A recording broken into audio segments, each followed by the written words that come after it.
Afternoon folks, it's Phil here from Telford Koi Pond. I'm not sure you'll know where I am at the moment. Give you a quick sneaky peek. I've ventured out to have a look at a new local koi dealer. So WESTCROFT Koi is owned and run by Glyn, aka Mad Dog. So you've probably already seen these some of his videos, Mad Dog's Pond. But he's been trading as a dealer. He's got his pet shop license and everything for about 2 weeks now, not long anyway. So I've just had a flying visit down here. He's about 20 minutes away from me to say hello basically and have a quick look what he's up to. So this is a very quick whistle stop tour to give you an idea of what he's looking like at the moment, and then come back in a few weeks, a couple of months time, and do a proper tour. So Glyn's kindly escorting us around just so we can have a quick look at his initial setup. This is obviously been drained down. Getting this ready for anything particular, Glyn? No, what this one's going to be ready for is there's some fish going to be coming in around the back end of September, October. So obviously this has got to be cleaned out because I've got to move the fry from out of that one into here. Yeah. Because I have a cycle. So the fry will come into this one, and then once they've grown they'll go into pond 2. Okay. And I'll keep that cycle going. So I've got some fish coming in back end of September, they'll be going into the garage. Yep. And then once they're done then, that'll be giving them cycle all over again. Marvellous stuff. So the fry looked to be doing very well.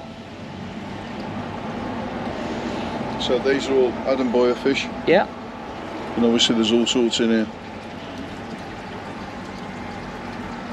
How old roughly do you reckon these are? These are, so I bought these 6 weeks ago, so they're probably, I bought them at 6 weeks, so they're about 18 weeks old. Yeah. Give or take a little bit. I mean, to be fair, they're doing really well, these are. These are, would you say 10, 15 cm? Give or take a little bit. Yeah, they're looking well. So when we was getting them in, they were 2 to 3s. And unheated, this just ambient temperature? Yeah, and I've kept this as natural as I possibly can. Yeah. So all this is in here, it's just a basic pressure filter into an easy pod. Yeah. That's it. No UV on here, anything else. And then obviously I'm just feeding them, I'm feeding them twice a day. Yeah. And then nature's feeding them for the rest, and that's where they're coming up. Great stuff. So if we make our way into the other area, I've got 3 tanks in here. So if we start with I think this is the big one, number 3. Some absolutely fantastic fish in here, a whole range. We've got tanchos, we've got showers, we've got macashiogons, a couple of big chags in here as well. Look at that beauty there. Very tame. Glyn's having his fingers sucked off. I don't know whether I can say that on camera, but I've said it. There you go. No, very friendly. Temperament we've got managed to get them there in such a way where the temperaments are absolutely fantastic. Yeah. And they just love it. They love it being part of having some attention, and all the fish are the same. And what sort of price are we talking for these, Glyn? So some of these in here probably, there's a couple of little ones in here probably do for about 50, 55 quid. Yeah. And then some of the big macashiogons you're probably looking at between 100 and 125 pounds. Yeah. But when you look at the size of the fish, you know, absolutely, it's good value for money. It is, and they're all very clean and very strong looking, nice big heads. You know, powerful shoulders. They are nice looking fish. You know, you normally look in a big tank and you can pick out some nice ones, and there's some normal ones in there, shall we say. These are all looking pretty strong, and I particularly like the big chags. You say that's part of a breeding programme? Yeah, the chags we're going to be using for the Black Country boys are going to be doing a breeding programme next year. Yeah. So we're going to be using chags and showers, and we'll probably do the Sankey mix as well. And that's how we'll probably look at it next year. But that'll be specifically for the Black Country boys. Great stuff. Hopefully we can do our own range then next year, hopefully. Yeah. We've got a shower and a pod on this one as well. Pods on all of them? Yeah, there's easy pods in every single one of them. Yep.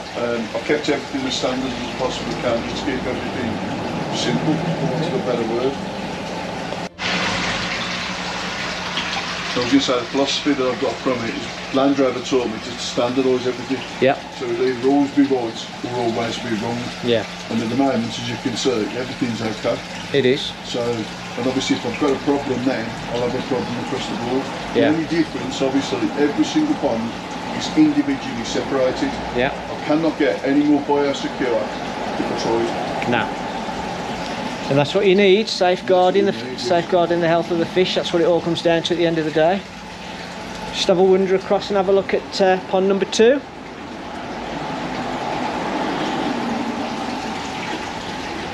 What have we got in here then, Glyn? So in this one, we're going to be doing a growing show with this one. So in here we've got Chagoi, we've got a Chiba, there is Showa, there's Itsuri, Keiki Kisuri's in here, and we've got a couple of Tanchos in here as well. There's about 40 plus fish in here, give or take a little bit. Yeah. They're all probably around the 27, 28 cm mark, some of them are a little bit bigger. Yeah. But from my personal point of view, at the moment, especially from a grow and share point of view, size of the moment doesn't make any difference. No. Because what I'm going to do from the grow and share point of view is we'll take a photo of the fish in advance, we'll take a photo in 6 months' time, and another photo in 12 months' time, and I believe that the smaller fish will actually come through bigger. Yeah. It depends where it's going to be. Well, there you go, folks. That sounds like a decent challenge to get involved with. Keep your eyes and ears. Yeah.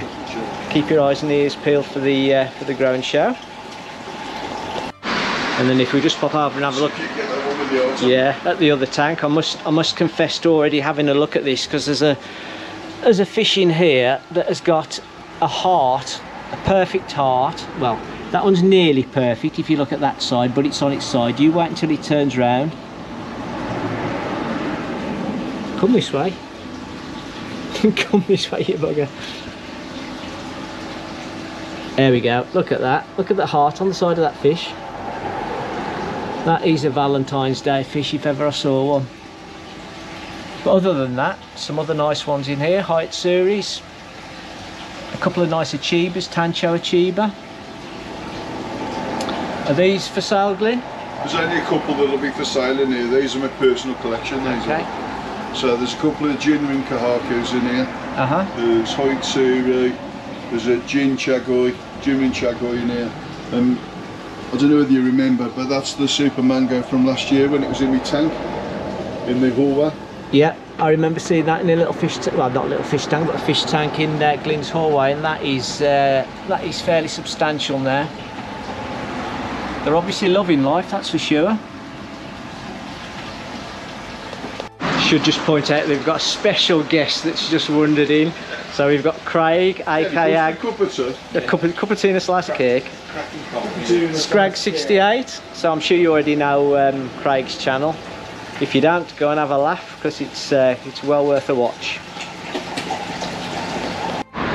You might have seen this on one of my other videos, or Craig's videos, or Aid's videos, or one of the Black Country Boys video, but there's a fantastic sort of entertainment area, all undercover, as you can see. It's got barbecues and coal fires and telly and all sorts of things. So if you do come down here and you need a bit of time to sit and ponder and think about what you want and stuff, I'm sure a nice cup of tea and a slice of cake will be given as part of the deal.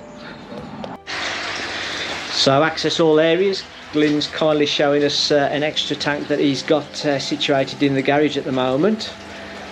So this, Glyn was just explaining, it's filtered by a canister filter which goes into a homemade moving bed filter. And what's in here, Glyn? So basically here are all home breeds from last year, and there's a couple that have come in from Adam Boyers. So there's Kahaku, Tancho, Kikikuru's in here, like that's how you pronounce it. There's some shoes in here. That gets me every time. I've got one and I still don't know how to pronounce it properly. My worst one's that Shirio Itsuru. It's not a Shirio, it's a Shiro. Shiro, yeah, it's like that. But there's some fantastic ghosties in here as well. God knows where they come from. Yeah. But they're copper coloured. They're absolutely crazy. Yeah. We just caught a couple down the bottom. And are these for sale yet, Glyn, or are you growing them on? Yeah, or these are for sale. So all the small ones in here will be 3 for a tenner, 10 for 30 quid, or 40 for a one. Splendid. Bargain. And that gives everybody a chance to get started. Yeah, I was quite impressed when I had a quick look at your website. One of the things you've said on your website is you're not looking to compete with the big boys, because obviously you've not got the financial backing or the length of service, shall we say, to compete with that. But you're aiming to you know, be affordable and give good quality Japanese and English bred fish to your normal hobbies. What I want to try and do, if I can, is champion British breeders. Yeah. As long as they're using the Japanese parents, then I'll happily champion the British breeders. Yeah. But obviously I have got some Japanese fish coming in. Yeah. And they'll be coming in probably towards the end of, beginning of next year. The simple reason is potentially they're coming in at the right price. Yeah. Well, that's it. If you're getting them in at the right price, then I'm sure you'll pass them on at the right price, and that's your ethos. So that's what the plan is. It's a win-win, isn't it? I mean, at the end of the day, I'm not in it to be in competition with anybody. All I want to do is just do a bit for everybody else, and everybody benefits. Brilliant. Well, thanks, Glyn. That's much appreciated, giving us that whistle-stop tour. Hopefully, I'll get an invite to come back in a few months' time when you're up and running, and we can have an in-depth look. Were you down on the 23rd, didn't you? Coming for the barbecue? I am. Watch out for that video, folks. Those are legendary barbecues. Yeah, so look, I wouldn't say legendary. I'll just say it's a bit of meat that goes on the grill. Yeah, whatever. So it's a bit of an open down the 23rd, and then that'll showcase some of the stuff here as well for a lot of people. But hopefully we've got Derby koi coming down. We've got Kerry koi, Mark's Country koi's coming, and there's a few others. But obviously, because I've only got a small car park, parking is going to be quite difficult. Hence why I'm only trying to do the puppets only at the moment. Yeah. But we will be open on a Saturday and a Sunday, from 9 in the morning until 5 on a Saturday and 4 on a Sunday. And obviously, if you go onto the website or you email me at westcroftkoi.com, westcroftkoi@gmail.com, and just say I'd like to come at X time, then obviously we can just book it straight in and it's done. But I would recommend people go on the website, have a good look at the website. I know you've done that, Phil. I did. Dad looked before I come over. Yeah. I'll put all the details at the end of the video, but after this brief tour, ladies and gentlemen, I would definitely suggest this is definitely worth a stop over. Right, thank you, Glyn. Much appreciated. Good luck, mate. Cheers.